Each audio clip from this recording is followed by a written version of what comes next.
दूसरे दिन मौलाना फिर उनके घर आया। उसने एक नया कालीन बिछवाया और फिर अपनी पढ़ाई शुरू कर दी। काफी देर तक पढ़ने के बाद भी उसे कोई नतीजा नहीं मिला। आखिर में उसने कहा, कल फिर आएंगे, और ये कहकर वो चला गया। अगले दिन भी मौलाना आया। उसने फिर से पढ़ाई शुरू की, लेकिन इस बार भी कोई हल नहीं निकला।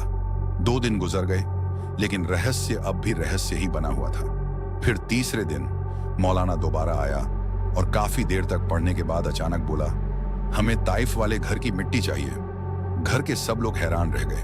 मौलाना ने आगे कहा, उसी जगह की मिट्टी जहां तुम्हें वो ख्वाब दिखाई देते थे। यह सुनकर पति ने पूछा, मौलाना साहब, आखिर क्यों? और अब तो उस घर में नए किराएदार आ गए होंगे। वहां से मिट्टी लाना इतना आसान नहीं है। मगर मौलाना ने गंभीर आवाज में कहा, फिर भी हमें वहां की मिट्टी चाहिए। कुछ देर तक कमरे में खामोशी छाई रही। तभी अचानक बड़ा बेटा बोला, हम मिट्टी लेकर आएंगे। मौलाना ने उसकी तरफ देखा और कहा, जब वहां जाओ तो मेरा सलाम कहना और कहना कि तुम्हें जमाल ने भेजा है। यह कहकर मौलाना वहां से चला गया। मौलाना के जाने के बाद उस औरत ने घबराकर अपने बेटे से कहा, बेटा, तुमने ये क्या कह दिया?